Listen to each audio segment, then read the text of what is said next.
Good day everyone, and now we will start in answering module number 3 of quarter 4, which is all about judging the relevance and worth of ideas, soundness of author's reasoning, and the effectiveness of the presentation. So we will start on page number 1. But before we start to the activities, our objectives for this module, first one will be recognize whether the sentence is direct speech or an indirect speech, identify the relevance and worth of ideas presented in a direct and indirect speech, and lastly we have identify if the quoted part is declarative, interrogative, or imperative sentence. So the first part or the activity, what I know part, you will identify if it's direct speech or indirect speech, figures of speech or parts of speech. So you will just choose A, B, C, or D. For letter B, same way of answering. You will choose from the letters based on what is being described and asked in each number. However, in Part C of What I Know part, read the following direct speeches. Take note carefully of the quoted part in each sentence. Tell whether it is declarative, interrogative, or imperative. If it's interrogative, specify whether it is a yes, no, or WH question. If it's imperative, specify if it's command or request. Example, the teacher asks, how many of you have the access to online class? Answer interrogative, WH question. So we have here up until 15. So it's really okay if you don't really know the answer, because later we will identify if you really learned through comparing your scores here and your scores that will be gotten after the discussion. So for what's in, read the excerpt from the short story Finding Real Happiness. Then accomplish the task that follows by identifying the speaker and the type of sentence he or she delivered as shown in the table. The first entry is done for you. Finding Real Happiness by Raymond O. de la Cruz. So after reading this up until, you will identify what speech number, because we have numbers here. 1, 2, 3, 4, 5, and so on until number 9. So you will identify who is the speaker or the character, then what type of sentence he or she delivered. For example, mother in number 1. We have the line here. By now, Mark, I guess you must have chosen the university in Manila where you're gonna get your degree in. Your dad and I want you to become a medical doctor. So that is declarative, because it is stating what the mother is one thing, and it is not asking question or it is not giving any direction. So same procedure. In second column you will tell who said that. Then in the third column you will say, or you will write what type of sentence is being used. So for what's new, study the dialogue below. Tell whether the speeches below are direct speech or reported speech. Write in on the column provided. Then give your observation how the two differ in structure and in meaning. Our teacher said you must choose a career that you love and that you can be at your best. He pointed out that we should choose our career wisely, because according to him, doing something we love is the secret of a happy, successful career. So speech type, direct speech, reported speech. Then speech, what is your observation in terms of speech? Then what is your observation? Okay, you will, for example, between these two dialogue or two lines from this girl and this boy, what do you think is the direct and the reported one? If you think this is the line for direct speech, then you will write it here. Then if you think it will be the reported one, then you will write it here. Then your observation. So in our discussion proper, judging the relevance and worth of ideas, soundness of author's reasoning, and the effectiveness of the presentation. So seeing the relevance, at this point you're expected to have acquired from modules 1 and 2 the skills in judging the relevance and worth of ideas. Soundness of author's reasoning and the effectiveness of the presentation used. These only newly acquired skills will be put to the test. You apply them to another level. So that another level is pertaining to the direct and reported speech. Later, we will identify what is the significant difference between the two. So we have here different dialogue situation from sources, Secretary of Health, radio commentator. So here we can see that the lines are given by the Secretary of Health and it is reported by a radio commentator. So this will be an example of direct speech, meaning it is directly from the one who said it, or the speaker itself, or himself or herself. But the radio commentator will just report, will just narrate, will just repeat what is being said by the speaker. So in this situation, the secretary had made a public statement and consequently, a radio commentator expressed his opinion about the statement. He restated exactly what the secretary said while he also gave his opinion. In his comment, it is clearly evident that he judged the relevance and worth of ideas expressed and their soundness. The commentator was not against the COVID-19 vaccine but on the sweeping conclusion made about it. He remained optimistic while being realistic at the same time. So that will be the significant difference between reported and direct speech. When you say direct speech, it is like this. It is from the one who really said the line. While reported speech from the word itself, report, it is only repeated, it's only restated by someone based from what he heard to the speaker. So as a student, you also express your opinion on some statements you hear or texts you read. You weigh facts and the validity of evidence presented. So it's very important for us to judge how true, how factual the one we are reading. Because if we will just believe right away, then we might be mocked, we might be fooled, we might be the victims of the fake news. So it's very important for us to always maximize all the chances that we have in order for us to determine if it's real, if it's factual or not.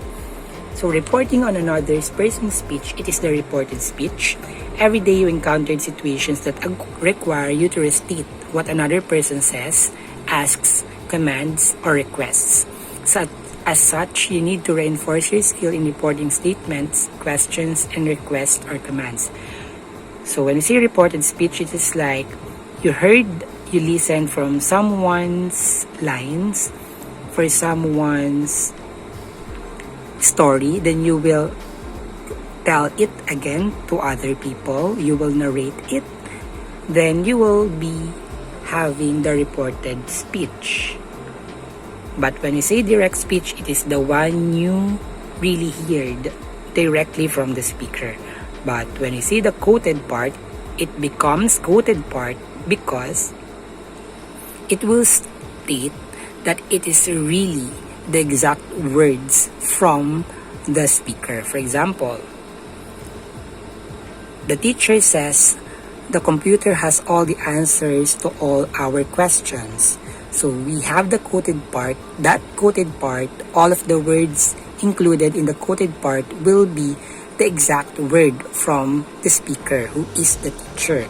Then the explanatory part, it means that those words or that line is from that speaker, and you can determine it by explanatory part. The teacher says, the student asked, then that will be the speaker. Then the quoted part, again, those are the words exactly from the speaker.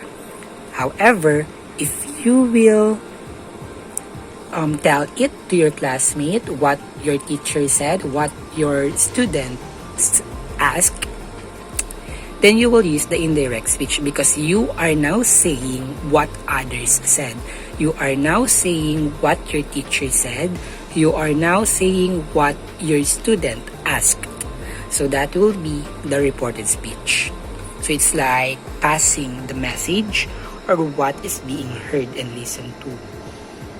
So the teacher says that the computer has all the answers to all our questions. 2. The student asked if this computer could solve mathematical problems.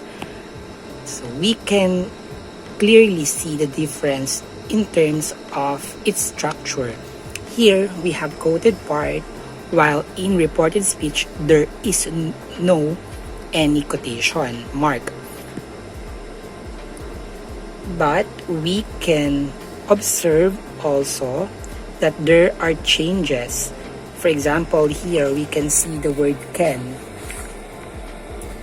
However, we have the word could here because there are many changes in terms of time or whatsoever if we will translate direct speech to indirect speech. Also, if we will not have the quotation marks like this, then we will have to use the word that. Says that, ask if. You will use appropriate word based on the given sentence. So let us investigate further.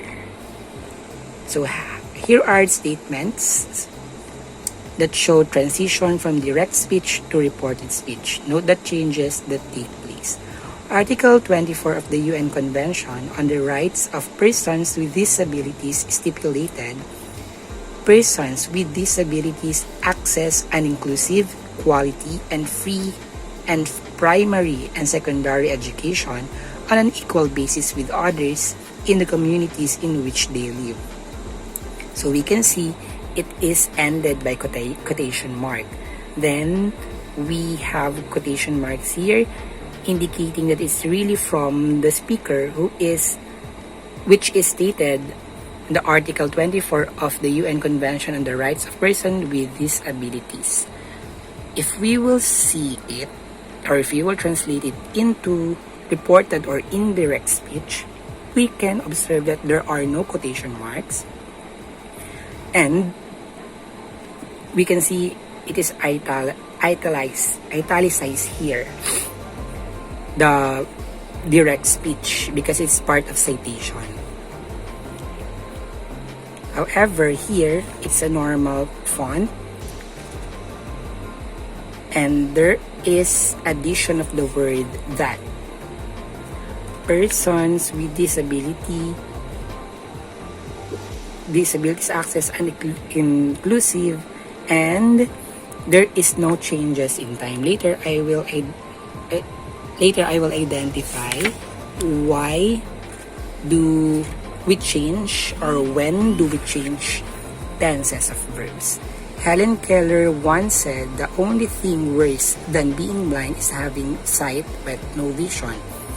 Here we don't also have the changes in time, so we will proceed here. So changes in time and place in reported speech. For example, I will leave tomorrow for a conference in Bangkok, JP told Christine. So that will be direct speech. We have tomorrow, the time. JP told Christine that he would leave for a conference in Bangkok the next day. Why do we need to change? Because it is not the exact time when JP told it to Christine. So it is depending on when you will tell it again to other people. For example, you will tell it next week then you will adjust the time. It's like you are just telling a story to your friend. To become exact, you have to change the time also. So, again, a reminder that in translating direct speech to indirect speech, you don't or you should not change the message itself. But the only thing that you will change is you have to retell it. So the subject will be the same. However, the time and the tenses will be changed depending on when it happened and when you will tell it again. So I airmailed my conference papers yesterday, he added. He added that he airmailed his conference papers the day before. So we will have concrete examples. Last Tuesday, the American General Manager and I discussed the agenda for the meeting at his office here in Makati, he informed her. So if you will translate it, he informed her, you will just always copy the explanatory part. No need to change that. You will never change that because that will be your basis if you will change the tenses, the time inside the quotation mark. So he informed her that last Tuesday, if you will include last Tuesday, if you tell it, or if you will tell it not longer or only within a week, but more than a week, you will not use last Tuesday, or you will just tell the exact date because there are many Tuesdays in a month, so you might not give the exact time or place. So you should always consider when you will say it. The American General Manager and he discussed the agenda. So you will not say I because you are not pertaining to yourself in the word I here, because the word I here is pertaining to he who informed her. So you will change the I to he. I hope you can get along. I will probably be back next week, he told her. Again, we use the word I. The word I, if you will tell it to other people, you will not use I. Because if you will use the word I, you are pertaining to yourself and not to him anymore. So you have to change the pronouns also based on who is the subject. If it's a boy, then he. If it's a girl, she. If they are many, they. Or if you belong to that many people, then we. That will be for the subject. But if you will use it for as the receiver, you can use us and so on. So he told her. So you will just copy again. If you copy, then copy again the explanatory part. He told her, just copy that he would. Why would? Because it happened before. So if it's already happened before, you will change the tense here, the verb here. If it's present, you will make it past tense. So here, the past tense of the word would will be would. So if it happened before, then you will change this one into past tense, which is would. He would, or he told her that he would probably be back the following week. So next week, the following week, because it is depending still on when you will say it. So again, there are two major changes. In terms of time, you will adjust the time based on when you will restate it or when you will narrate it or tell it to other people. Then the pronoun, you will change it depending on the subject. You will not use the word I, because if you will use the word I while you are restating the direct speech, then you will pertain to yourself. You have to change that letter, the letter I, to pronoun which is appropriate to the subject of the direct speech. Complete the chart below. So in Bangkok, we have the place and time. We can change it. So tomorrow it can be the next day, yesterday, the day before. As soon as I get to the hotel, change it. Last Tuesday, next week. So you will just base your answer on what is your observation from the examples we had a while ago. So the rules, we have the rules. So when the quoted part is declarative, when you say declarative, it is ended by a period. It is just narrating but not telling you something to do. So it is transformed into a that clause. Mr. Florendo says the computer has all the answers to all our questions. So if you will observe, there is the word that. So if it's declarative, you will use the word or you will add the word that after this. Again, you will only copy this one. Just simply copy. No need to change because it will be your basis if you were to change the tenses here. And if you observe that it is in present form, says it's present, meaning you don't have to change what is the tense here. So if we have the present tense has here, then you don't have to change it because it's still meaning present. It is not yet done, or it's still happening. Therefore, no need to change. You will just remove the quotation marks, add the word that, then end with a period. Simply as that. So Mr. Florendo says that the computer has all the answers to all out questions. And one thing, even though it is, for example, we have Mr. Florendo said, we have past tense. If it's past tense, we have to change the tense inside the quotation marks as past tense also. However, if the line, the information or idea inside the quotation mark is a universal truth, or meaning it is never changing. For example, Earth is one of the planets.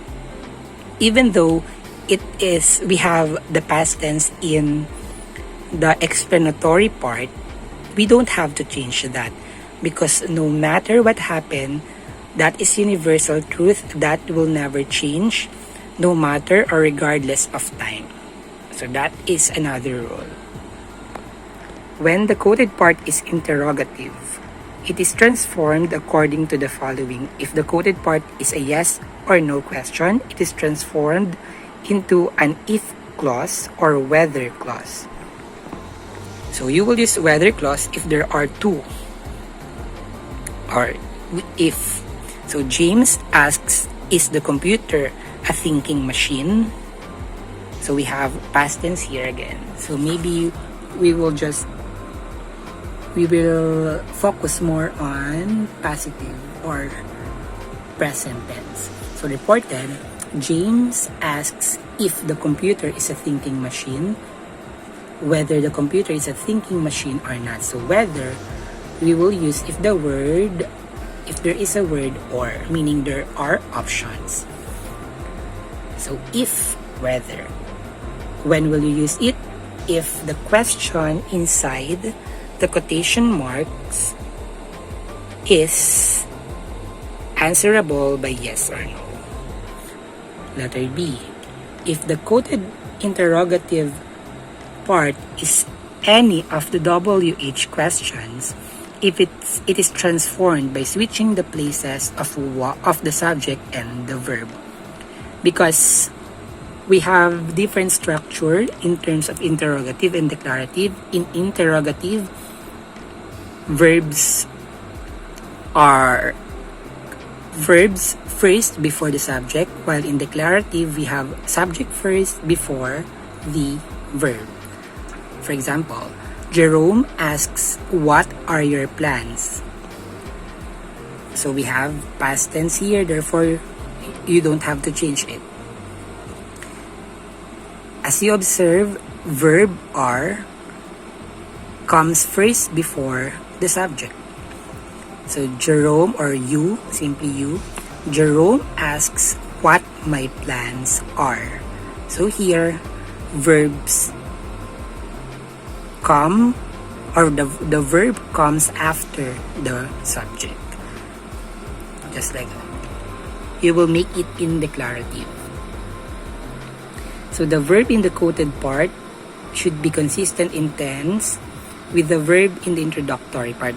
This is what I am saying a while ago, that you don't have to change it. So those introductory part, you will just copy that. And you will add a particular word based on the appropriate one. If it's yes or no, you will add if or whether. If it is WH question, you will just change the places of subject and verb. If it is declarative, you will just add that, then the reported speech. So if you have present tense of verb in the introductory part, calls for a present tense verb in the quoted part.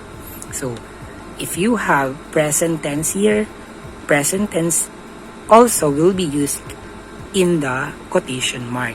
For example, Jen says that she. So you will change the word I, because you will narrate this line pertaining to Jane, which is a girl, so you will use the word she. Jane says that she enjoys her computer lessons. So the word she is pertaining to Jane. Then, if we have present tense here, you should have present tense also here. So I hope it is very understood.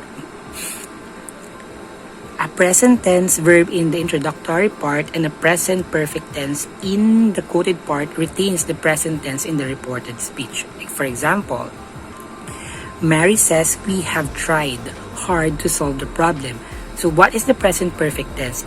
When we see have, had, has, then followed by a verb, by a past participle verb, it will be under perfect tense. While present tense, it's simply the base form, or adding s if the subject is singular. Then the reported, Mary says that they, because of the word we, they, and you are not included, so you will use they, have tried hard to solve the problem. For example, Mary says, I have tried hard to solve the problem. The word I will be she, because it pertains to Mary.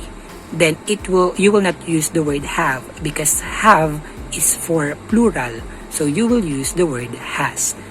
Mary says that she has tried hard to solve the problem. So it is depending on the quantity of the subject if you will use the word have or has. Have for plural, then has for singular. Like this one, they, it's plural, therefore you will use the word have. If it is singular, you will use the word has. Present, then present, perfect tense. Present, then you don't have to change that. A past tense in the introductory part and a present tense in the quoted part needs a change from the present tense in the quoted part to become a past tense. For example, here, Jimmy said the orientation program is successful. The word said is past tense. Therefore, if it's past tense, you have to change the verb here into past tense also. So it should be parallel. So Jimmy said that the orientation program is successful. So if you will change it, just copy. You don't need to change that. You should not change that. Jimmy said that the orientation program, past tense of is, was successful. Why did we make it past tense? Because in introductory part, we can say or we can see that the verb used is past tense. Therefore, we should change the tense inside the quotation mark into past tense also. But there is exception, like what I have said. For example, Jimmy said that Earth is one of the planets in the universe.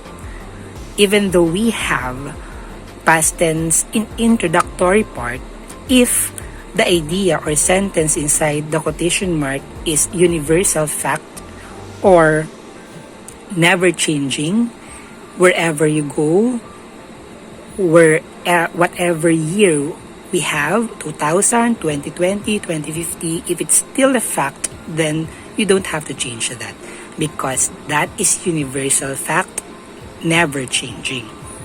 However, if it is just narrating a story, then you have to change that based on what tense we have in introductory part. For a past tense in the introductory part and a present perfect tense in the quoted part, change the present perfect tense into past perfect tense. So we have, again, what is perfect? We have the word have, has, and had. We had the example. Eddie said, the graduates last year have already found good paying jobs. We have past tense here, therefore, we should translate it, the word have, into past tense. And the past tense of have, past tense of has, is had. No matter the quantity, singular or plural, we have only one past tense of that. And that is the word had. So if you will change it, it will become, Eddie said that the graduates last year had already found good paying jobs. So I hope it's clear. That's the only. So even though it's plural or singular, you will simply use the word had. Because we have a verb in the introductory part which is as past tense. For past tense in the introductory part and a future tense in the quoted part, change the helping verb will and shall to would and should respectively.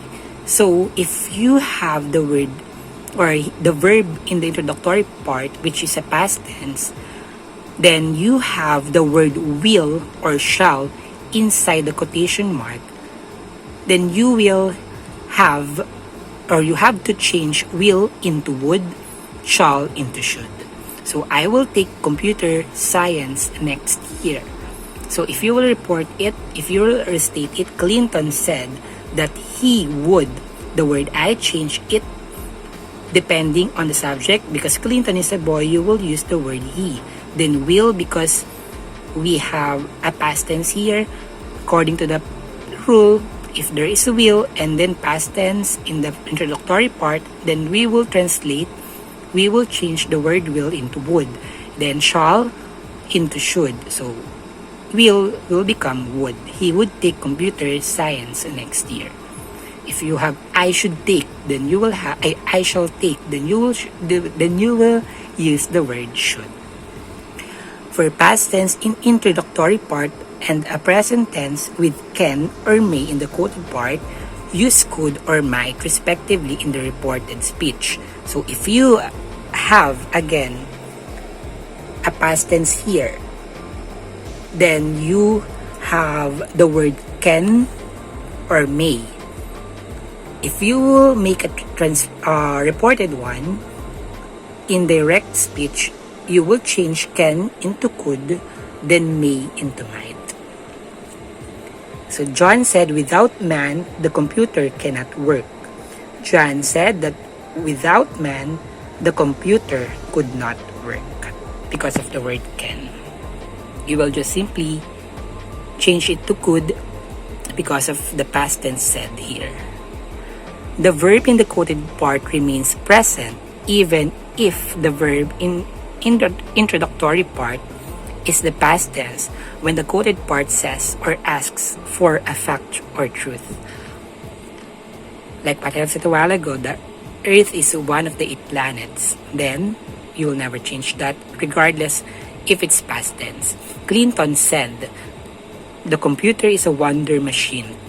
If it's a fact and never changing, regardless of having past tense here, you don't have to change it because it is a fact. It will never change. Unlike this one, it can change that sometimes without man, computer can work. However, number 5, if the quoted part is an imperative sentence, it is changed into an infinitive phrase to make a reported declarative sentence. Our advisor told us, take short-term computer courses in college for 6 months. Then the reported, you will just add to take. Because imperative meaning you are told to do something. So you will just add to. It is not yet done, meaning you have to do it. Therefore, you will use infinitive phrase by adding the word to and the base form of the verb. The pronouns in the quoted part are replaced accordingly based on the subject. Jimmy asks, what course do you take up in college? Reported, Jimmy asks, what course I take up in college. You will use the word I if Jimmy is talking to you during that time. So you will use I. So you with me or us if it is used as an object. For example, asked me, asked you, asked us. That will be for object. But if you will use for subject, you can use it for subject. Me, you will use I for subject.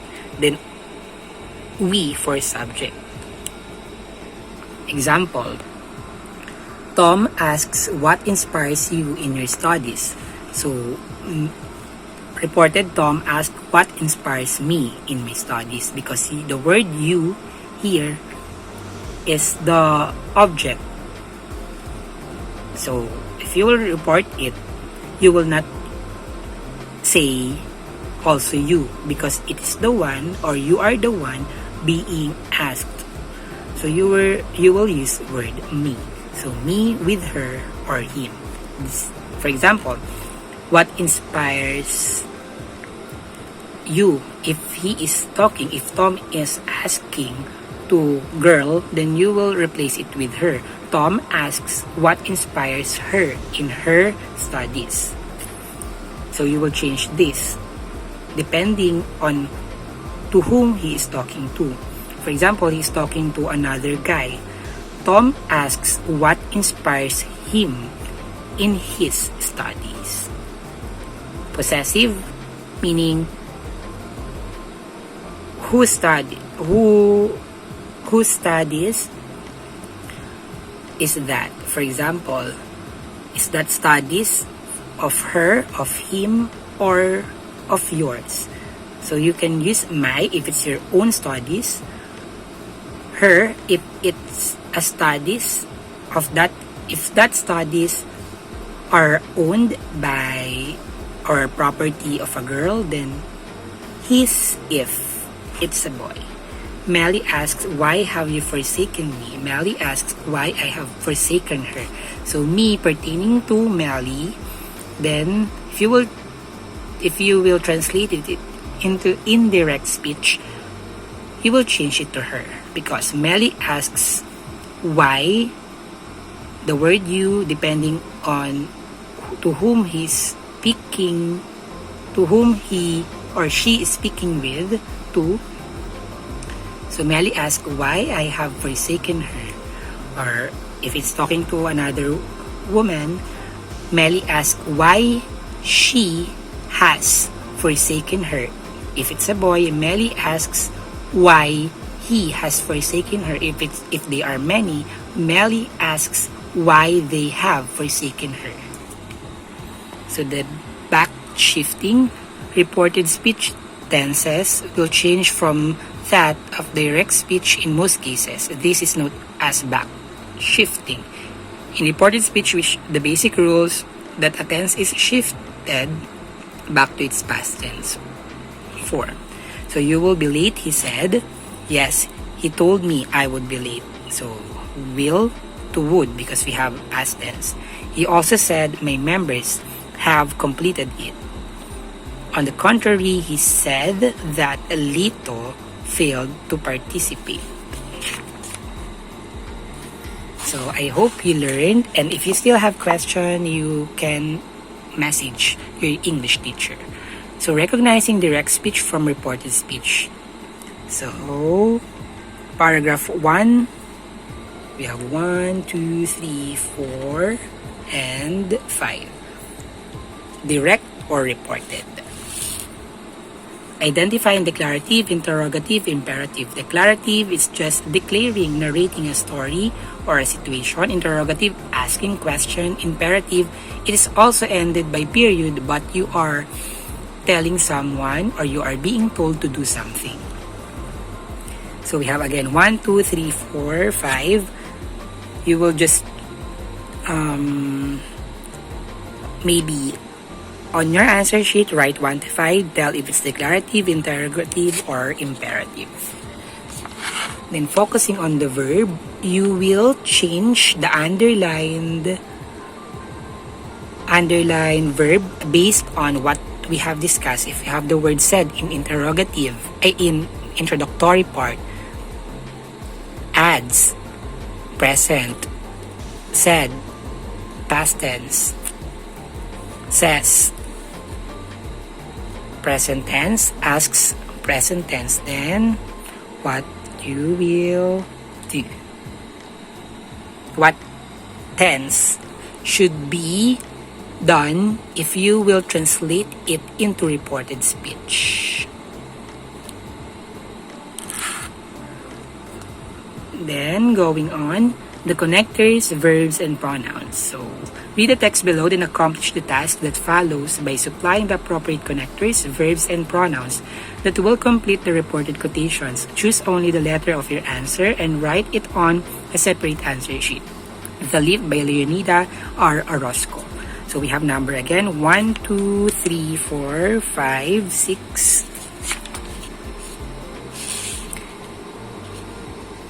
So Rodel says, for number 1, we can see here, Rodel. So Rodel says he wants blanks. He wants to pursue a college degree, but he. So your answer will be depending again here. So you will always depend on what tense is used in introductory part. If it's present, then you will use present also. If it's past tense, then past tense also, except if it is a universal fact, it will remain as present form. So the pronoun that he is pertaining to the subject, and depending if it's declarative, interrogative, or imperative. Changing direct speech to reported speech. So you will just change. How do we write this direct speech to reported speech? Randall said, I am feeling sad today. If we have the word said, which is a past tense, what will happen to the word am? Then, same thing, you will just choose what is the correct translation of speeches. So convert the following conversations into reported speeches. So from direct speech, you will make it indirect speech. So number 1, number 2, 3, 4, 5. So what I have learned in this module, I have learned that my ability to transform direct speech to reported speech is helpful for me as a student because what's the essence? Is it only for English subject or you will use it while interacting to other people, while telling a story to other people? If you will be a reporter, will you use it or not? Will it benefit you or not? So what I can do, recall a story, news article that you have read, or a movie or TV program that you have watched recently. Then quote 5 interesting lines with relevant lessons about life and change them to reported speech. For example, whatever life holds in store for me, I will never forget what Uncle Ben said. With great power comes great responsibility. By Peter Parker or Spider-Man. So reported speech will be Peter Parker said that whatever life held in the store for him, so you will just copy the Peter Parker said that whatever life held, because we are of the word said here, so you will make it past tense also. The word will become would because of the rule. If we have past tense, you will make it would.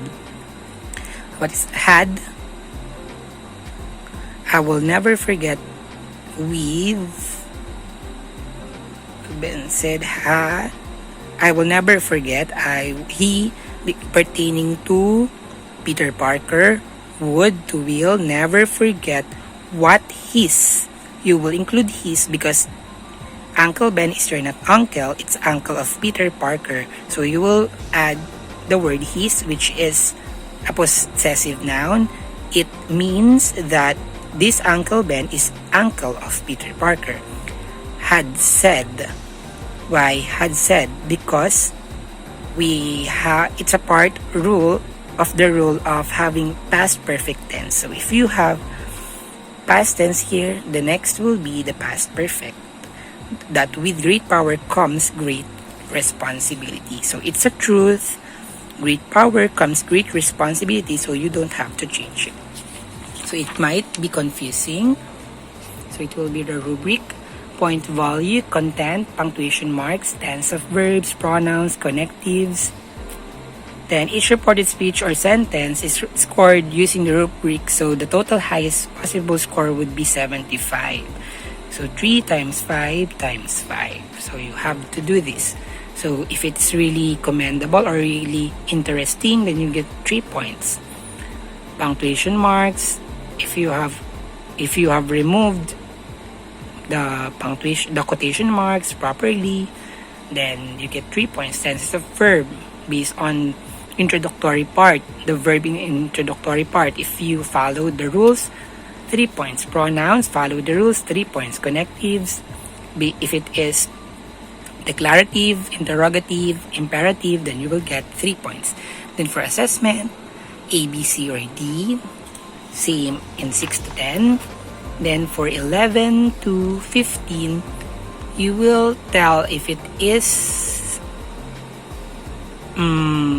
declarative, interrogative, imperative. It's declarative, simply write declarative. If it's interrogative, determine if it is yes or no or WH question. If it's imperative, command or request. So when we say command, you are telling someone to do it. But request, you are pleasing someone to do something for you. So I hope you understand that activity, additional activity. Create a dialogue similar to the one you encountered on what is it part of this module. Make the conversation interesting and worth reading. Observe the rules in changing direct speech to reported speech. Refer to the rubric at the next page. So situation, 2 or more friends are talking about their friends who is a PWD whom they know struggle a lot on his or her schooling because of his or her physical disabilities. In the course of their conversation, they come up with a plan to help their friend. So you will make a dialogue like this one. What is it? Okay, we will have like this one. What is it? Passive part. Like this one. Direct speech, indirect speech. Like that. Or simply make a conversation between your friends and you and your friends talking to your another friend or other friend who is disabled, and you are planning to help her or him. Then you will make a dialogue. Then you will use reported and direct speech. So same things, content, if it's really appropriate to a PWD, punctuation mark, quotation marks, period, question mark, like that. Tense of verb based on the verb introductory part. Exception is the universal fact pronoun depending on the subject. Connectives depending on the structure or the function of the sentence. Declarative, interrogative, or imperative. The characters are you and your friends. So, if you still have questions, you are free to ask your teacher. It is quite difficult because it's a grammar lesson, and we actually teaching this in a face-to-face. But now, because of the pandemic, we are teaching it as best as we can. So what we can do is to help one another. If you still have questions, feel free to message us. Goodbye and stay safe.